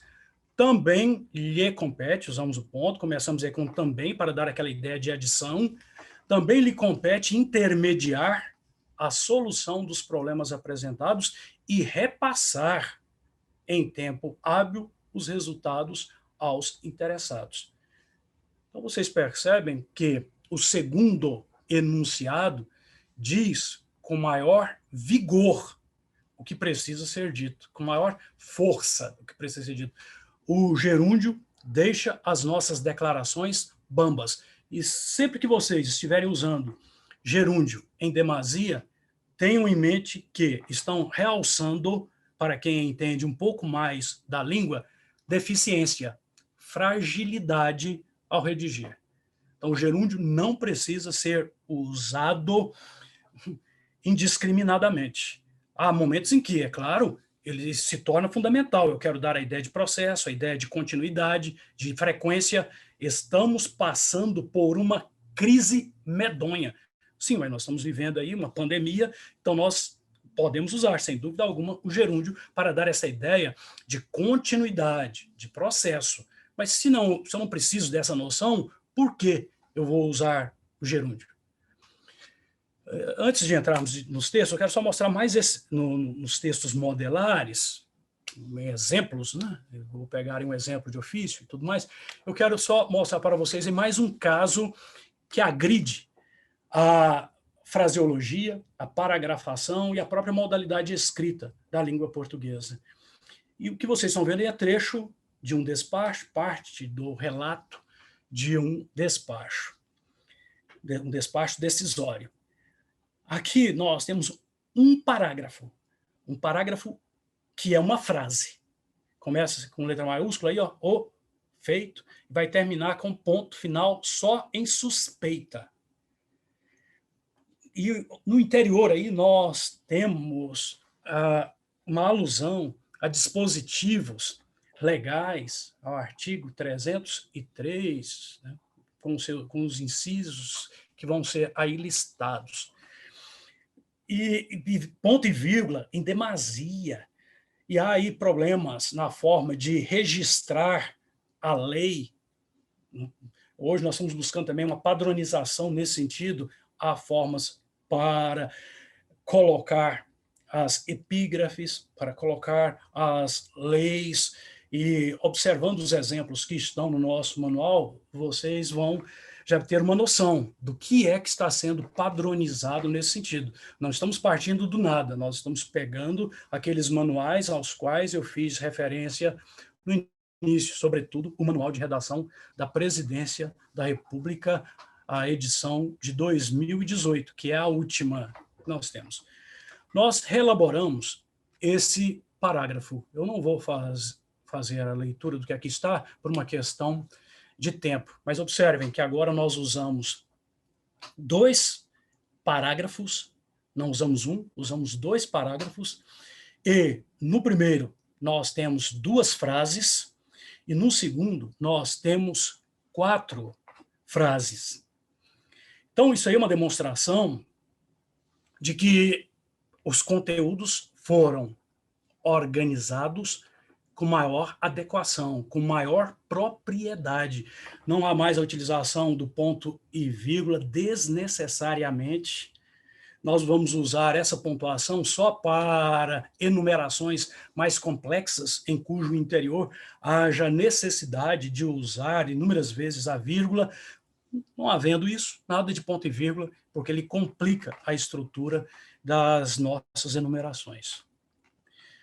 Agora nós vamos entrar na segunda parte do nosso manual, que diz respeito, então, à produção de modalidades de atos, né? Atos administrativos de correspondência e atos normativos com destaque para a portaria. Agora, eu quero que vocês percebam que nós temos 3 norteadores, 3 condutores de todo o trabalho que nós fizemos em relação a isso, né? A fixação de padrões para a produção dessas modalidades oficiais. Nós partimos, eu quero antes só realçar que esses orientadores, esses condutores, estão, na verdade, articulados. Eles se interdependem. Aqui eles aparecem separados só por uma questão didática, só para que vocês entendam melhor quais foram as dimensões exploradas por nós na elaboração desse manual. Simplificação. Então, nós nos orientamos por essa busca, a busca da simplificação. O que é isso? Reduzir formas. E é claro que nós não estamos inventando isso, nós estamos seguindo uma tendência que há nas várias instituições brasileiras que lidam com a redação oficial e se preocupam com a qualidade daquilo que ali é feito. Então, para que usar tipos demais de gêneros, de modalidades, de espécies? Não. Então, o Manual de Redação da Presidência da República resolveu abolir o memorando. Por que não trabalhar só com o ofício? O ofício vai ser uma forma de correspondência polivalente. Vai servir para comunicação interna, então, no órgão de uma unidade para outra, o ofício será empregado e não o memorando, entre órgãos, entre poderes de uma unidade pública para uma empresa privada, também o ofício. Então, nós vamos eliminar o memorando de cena. Então, nós estamos reduzindo modalidades oficiais. O ofício passa a ser, então, a correspondência polipotente. Então, demos aí um exemplo para vocês. Mas há outras, logicamente, outras situações reveladoras dessa busca de simplificação, de redução das formas, e eu vou mostrar agora mesmo para vocês. Uniformização, reproduzir as formas. Estamos aí no campo da uniformização, verdadeiramente da padronização. Então, nós não vamos usar no ofício uma estrutura, uma formatação, e no despacho algo totalmente diverso, no parecer algo também diferente, na exposição de motivos. Nós não vamos trabalhar com essa variedade, porque vai ser difícil o servidor lidar com essas mudanças de uma modalidade oficial para outra. Sendo mais específico, nós devemos ter uma margem superior de 2 centímetros e uma margem inferior também de 2 centímetros. Isso vai valer para todos os atos, para os atos de correspondência e para os atos normativos, para todos os textos administrativos. Nós temos uma margem esquerda de 3 centímetros e uma margem direita de 1,5 centímetros. Também isso valerá para todos os textos. Então, nós não vamos variar isso. Agora estou produzindo uma portaria, e na portaria eu vou deixar uma margem esquerda de 2 centímetros, uma margem direita de 2 também. Não. Então, simples. Qualquer documento com margem esquerda de 3, com margem direita de 2. Recuo para início de parágrafo. 2,5 centímetros em qualquer documento. 2,5 centímetros. Então, nós não temos como a pessoa dizer, mas eu não domino as medidas. Não, as medidas são sempre as mesmas. Então, não há alteração. Tá? E desafetação. O que seria essa desafetação? Não misturar formas. Isso aí vale principalmente para os destaques. Demos um grande valor a isso porque nos preocupou sobremaneira a quantidade de recursos que eram, e em alguns casos ainda estão sendo usados para supostamente dar destaque. Então, há quem queira combinar caixa alta, só letras maiúsculas, com negrito. Então, a caixa alta, por si só, já é uma forma de destaque. Se eu coloco todas as letras maiúsculas, todas em caixa alta, isso já é um destaque. Mas há quem queira combinar isso aí com negrito, há quem queira combinar isso aí com sublinhado e, às vezes, com itálico. Isso aí, como eu disse há algum tempo, em algum ponto da nossa exposição, é carnavalizar o nosso texto. Achar que o outro vai desmerecer o que nós estamos colocando num determinado documento, achar que nós desvalorizamos a inteligência dele porque fizemos questão de chamar a atenção dele excessivamente. Ele achou que eu não iria prestar atenção a esse segmento se ele não aplicasse tantos recursos como nós estamos vendo aqui. E o pior, que se isso é feito em vários pontos de um mesmo documento, a recorrência, a repetição tira o valor. Então, aquilo que é repetido demasiadamente deixa de ser realçado, passa despercebido. Então, eu quero deixar isso claro para vocês. Usar sempre uma única forma de destaque. Nos ofícios, nas portarias, nos despachos, em todos os nossos documentos, para destacar só um recurso. Só caixa alta, só o negrito, sublinhado dificilmente vocês vão empregar. O itálico vai ser usado só para termos estrangeiros, expressões latinas. O itálico. Também não abusar das aspas. Há quem queira chamar a atenção usando aspas, e quando elas aparecem exageradamente para destacar palavras, trechos, há uma banalização daquilo que se quis evidenciar. Agora, nós temos aí um exemplo de ofício, eu quero chamar a atenção de vocês. Isso está lá no nosso manual, tá? Eu reproduzi do manual. Então, o que nós temos aqui, vocês vão encontrar lá. E o interessante é isso, né? Vocês percebem que é algo que pode ser consultado continuamente. Tá? Vocês têm lá o arquivo virtual, podem abri-lo.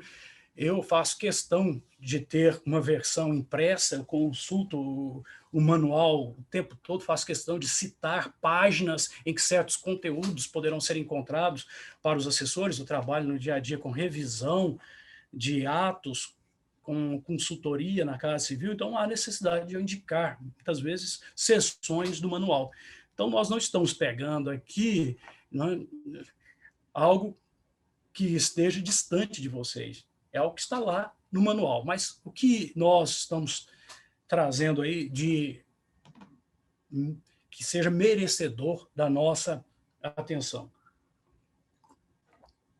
Eu falei ainda há pouco sobre a margem superior. Vamos dar uma analisada nesse texto no que se refere à sua apresentação, à sua conformação física.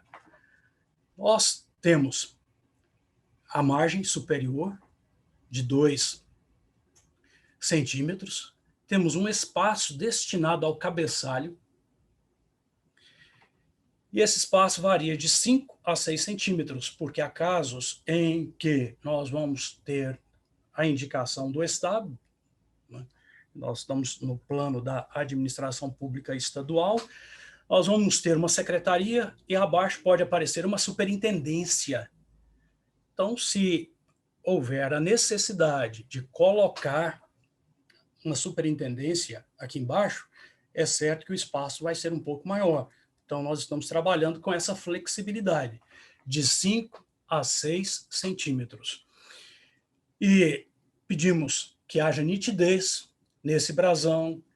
Aqui nós só vamos usar caixa alta para a identificação do Estado, para a identificação da secretaria.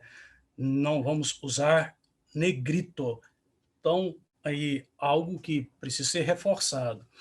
A nossa fonte oficial é a Calibre, a Microsoft, inclusive, usa, né, hoje a fonte Calibre como também oficial, é aquela recomenda.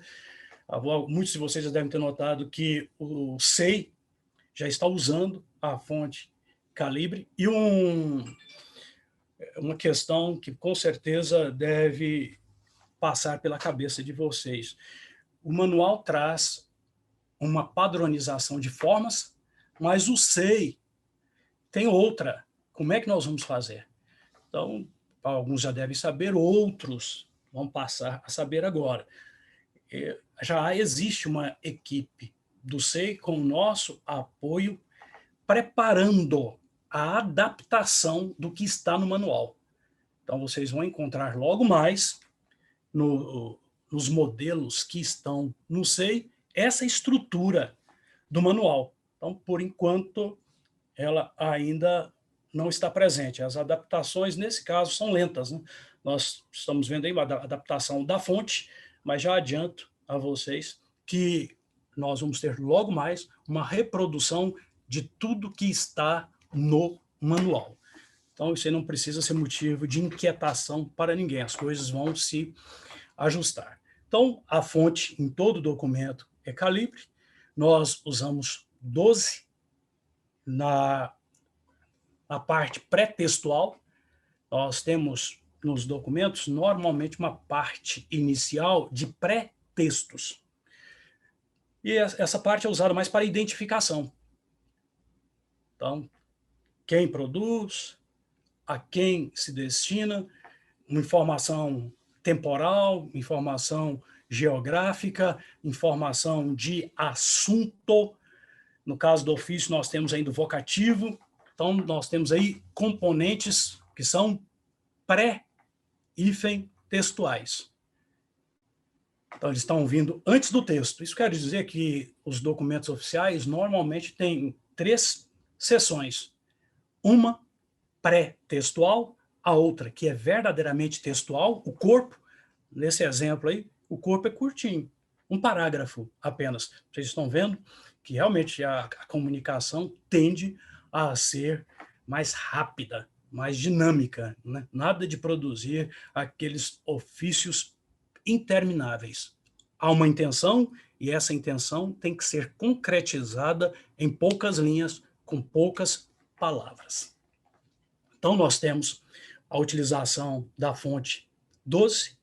No caso do Estado de Goiás, desses identificadores que estão aí abaixo do brasão, tamanho 8. Então, isso aí é padrão. sem negrito, vale repetir.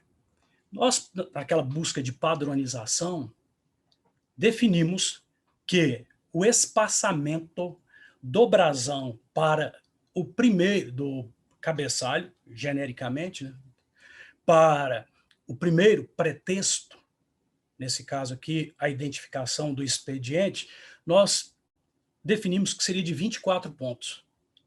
No caso do ofício, todos os pretextos vão contar com esse espaçamento. Então, nós uniformizamos do cabeçalho para a identificação do expediente 24 pontos de espaçamento, da identificação do expediente para a localização espacial e temporal, 24 pontos, dessa localização do local e da data para o endereçamento, 24 pontos, isso aí corresponde a 2 enters com a fonte calibre 12, do endereçamento para o assunto, só o assunto em negrito, observem, nada mais em negrito, só o assunto. E um detalhe, ponto final. Nos pretextos desses constituintes, que vêm na parte superior, nós vamos ter ponto final na data, no final da data, e vamos ter ponto final no assunto. Então, foi colocado um núcleo, esse núcleo está fechado, e vem o ponto final para indicar isso. Então, objetivamente, ali está o conteúdo que vai ser tratado, está resumido nesse assunto. E digo mais com relação ao assunto. A orientação encontrada nos melhores manuais é para que ele não seja longo. Eu não vou produzir jamais um assunto com 2 linhas. Uma linha, se possível, 1/3 de linha, no máximo, a metade de uma linha. No manual de redação da Presidência da República, a orientação é para que nós tenhamos em torno de 5 palavras. Não mais do que 6 palavras. Então, ficaríamos aí em torno de 4, 5, 6 palavras. O que não quer dizer, logicamente, que excepcionalmente não possa haver um número um pouquinho maior. Tá? Agora, uma outra orientação. Não se deve usar verbo. O assunto tem uma estrutura nominal. Então, nós não vamos empregar verbo na configuração do assunto. Observem que aqui nós temos abertura, a palavra abertura, que é substantivo, a preposição de, crédito, que é outro substantivo, especial, que é adjetivo. Tá? Não foi abrir crédito especial, porque abrir é verbo. Então, abertura para ter crédito especial, para conseguir, para obter crédito especial. Então, o verbo teria que desaparecer daí. Então, a estrutura correta é essa, abertura de crédito especial. Então, entendam bem, o assunto vai ser iniciado com letra maiúscula, terá ponto final e em negrito, sem verbo. Isso vale para qualquer modalidade oficial. Então, nos textos em que o assunto for exigido, essa será a estrutura empregada. Com relação ao local e à data, quero dizer a vocês que estamos padronizando, consolidando a não utilização do Estado. Não vou empregar aí, depois de Goiânia, GO. Então, nós vamos usar simplesmente o nome do município. Mas, na colocação do dia, hoje vocês vão encontrar também nos manuais mais respeitados no nosso país, que o 0 à esquerda tem que ser eliminado. Então, nós não vamos colocar 03 de janeiro. Então, entendam isso. Não colocar 0 à esquerda. Nas datas nas horas. Tá? Então, o zero à esquerda tende a desaparecer, porque normalmente ele não tem nenhum valor. Agora, há questões técnicas, às vezes, de digitação, há espaços, isso em sistemas eletrônicos, que cobram a colocação do zero antes do dia, antes da hora. Não é o caso desses documentos que normalmente nós redigimos na Casa Civil ou em qualquer outro órgão ou qualquer outra unidade do governo estadual. Nós não colocamos ponto para separar as classes que compõem os números, as classes numéricas. Então, no caso do ano, nós não vamos usar um ponto depois do 2. Isso no caso de data. No caso do CEP, observem que na colocação do CEP e no endereçamento, nós não colocamos 74 ponto. Não há ponto separando. É simplificação. Hoje, o que vocês estão percebendo aí, quando o assunto é simplificar, qual é a regra maior? É cortar e não acrescentar. Então, nós temos que reduzir. Pensem nisso quando vocês estiverem escrevendo, inclusive. Agora, com relação à identificação do documento, nesse caso aí, antes, né, do local e da data, nós temos ofício, número, isso é um número hipotético, logicamente, 2222. Nesse caso aqui, o ponto existe. Então, isso aí foi consolidado, está também nos nossos manuais merecedores de atenção, há recomendações para isso. Então, quando eu estiver trabalhando, como ocorre, né, normalmente com as normas, com as leis, os decretos, então nós vamos colocar um ponto para separar a casa de milhar das casas, das demais casas. Tá? Então, entendam isso. Sempre que nós estivermos numerando um documento, não existe aquela numeração serial para portaria, para ofício, para praticamente todos os documentos. Então, nós vamos sempre colocar o ponto para separar a casa de milhar do que vem a seguir. Esse ponto aí tem que existir. Mas, nesse propósito de simplificação, a barra adquire um papel importantíssimo para separar o número do documento, e observem que o número do documento é colocado todo em caixa alta. Tá? Então, o ofício, essa identificação da modalidade oficial, né, com caixa alta, número com caixa alta, a sigla, logicamente, com caixa alta. Então, nós vamos usar, voltando à barra, nós vamos usar barras para separar os constituintes dessa identificação. Então, eu coloco o número do ofício, barra, o ano de produção, 2019, nesse exemplo, barra, para depois colocar a sigla. Se eu tivesse que acrescentar mais uma sigla, vamos imaginar de uma gerência, aí, barra novamente. Nós não vamos usar hífen, não vamos usar travessão, a não ser que na própria sigla haja um desdobramento, haja uma letra originalmente separada por hífen.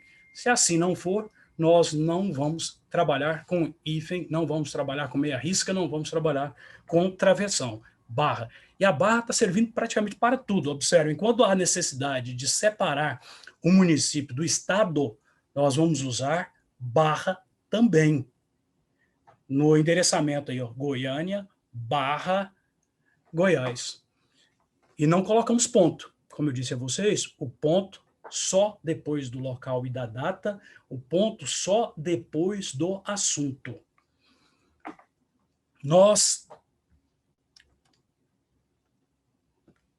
Quero voltar ainda ao ofício. Depois do assunto, nós temos aquele espaçamento já de 24 pontos, bem conhecido, vem o vocativo para uma secretária de Estado, senhora secretária, né? Não vou usar excelentíssima. Quem goste de usar prezada, para dar uma certa indicação de estima, não há uma objeção maior ao emprego de prezada secretária, prezado senhor, mas isso aí não é uma exigência.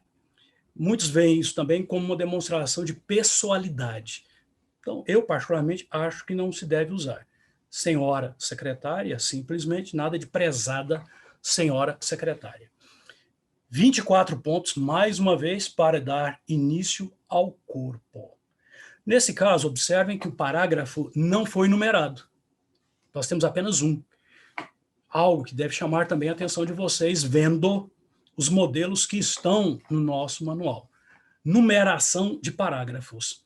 Se forem 3 ou mais parágrafos, eles terão que ser numerados. Recentemente alguém me perguntou, mas qual a razão, professor, dessa numeração? O que se quer é criar uma praticidade.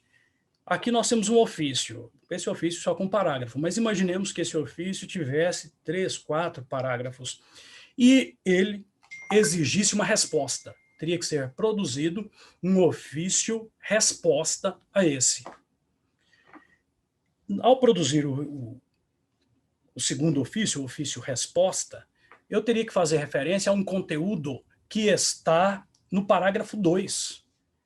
Então, eu poderia me valer exatamente disso, aí, como realçado no parágrafo 2, a lei, número tal, de tal data, possibilita que haja essa concessão, como realçado no parágrafo 2. Então, facilita a referência. Mas como está no segundo parágrafo, no terceiro, quinto, quando nós temos poucos parágrafos, a situação até que não é complicada. Mas imagine um ofício com 10 parágrafos. Como está no quinto parágrafo, a pessoa vai ter que contar para chegar ao quinto. Agora, se você já coloca ali um número, pronto. Você facilita a vida do leitor. Ele volta ao texto e acha lá com facilidade o parágrafo de número 5, porque existe uma numeração. Então, por favor, tenham isso em mente. Tá? Com 3 ou mais parágrafos, todos devem ser numerados. Isso vale para a exposição de motivos, para a nota técnica, para o parecer, para o despacho, com exceção do despacho decisório, com uma estrutura mais complexa, em que há necessidade de relato, de fundamentação, de decisão, aí nós vamos ter as sessões. As sessões serão numeradas, mas os parágrafos não, para que não haja uma multiplicação de números no interior do texto. Então, nós vamos numerar só as sessões, não vamos numerar os parágrafos quando o despacho tiver uma extensão maior. Mas nós não usamos ponto depois desse número indicador do parágrafo. Então, não há ponto. Tá? Eu coloco 1 sem ponto, o afastamento de 2,5 centímetros, aquele recuo, e começo, logicamente, com letra maiúscula. Depois do corpo, no caso do ofício, nós temos a despedida. E são duas, né, formas utilizadas hoje. Atenciosamente, quando quem vai assinar o ofício, atenciosamente para quem, eu vou só repetir para deixar isso bem claro. Então, o redator, ou então quem vai assinar o ofício, está se relacionando com alguém que tem o mesmo nível hierárquico ou um nível inferior. Então, ele vai usar atenciosamente. Se o signatário estiver numa posição subalterna inferior em relação a quem vai receber o ofício, aí ele vai usar respeitosamente. Então, um secretário escrevendo para o governador vai usar respeitosamente. O governador, se tiver que mandar um ofício para uma secretaria, não vai usar respeitosamente, vai usar atenciosamente. Tá? E observem aí que é deixado o recuo de 2,5 centímetros, 24 pontos antes, 24 pontos depois. Aí vem o nome do signatário. Signatário é aquele que assina, aquele que se responsabiliza pelo ofício. Em todos os documentos com signatário, em que o signatário aparece, e praticamente todos, nós vamos ter caixa alta. Só caixa alta. A única forma para destacar o nome. E observem que a caixa alta só vai ser empregada para a identificação do expediente, aqui o ofício, número 2222, e para destacar o signatário, a identificação do signatário.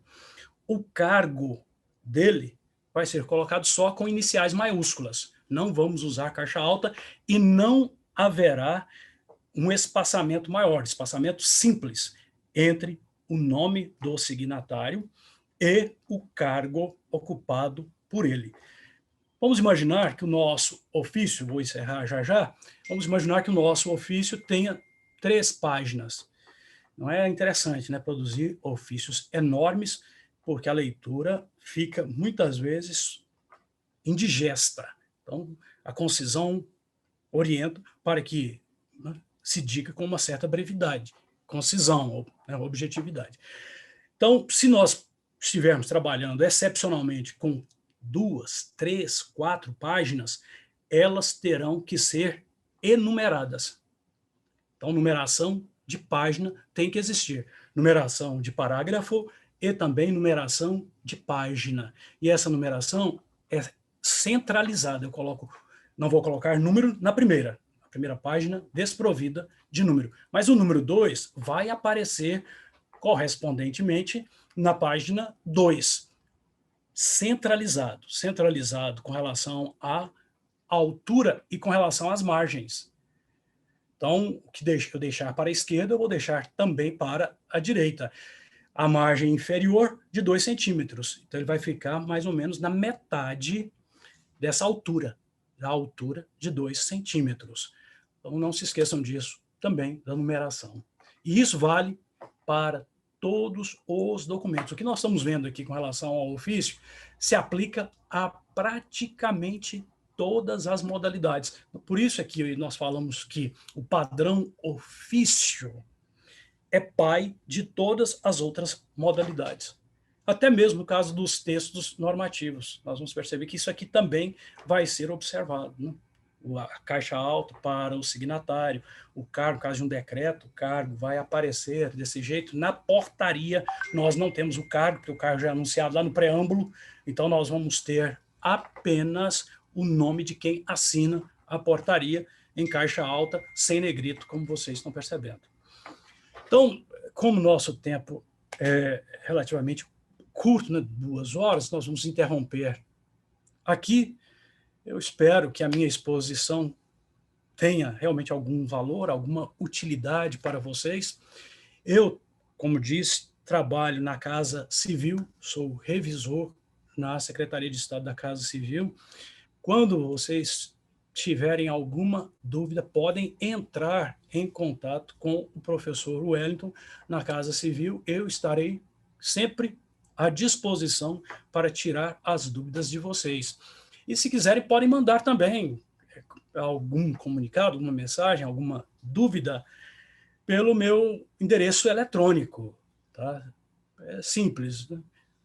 Wellington Lemes, tudo minúsculo, underline, coelho, @hotmail.com. Wellington Lemes, tudo minúsculo, underline, coelho, @hotmail.com. Então, eu agradeço imensamente a atenção de vocês e espero realmente que a minha fala acrescente algo ao trabalho cotidiano de vocês com a escrita.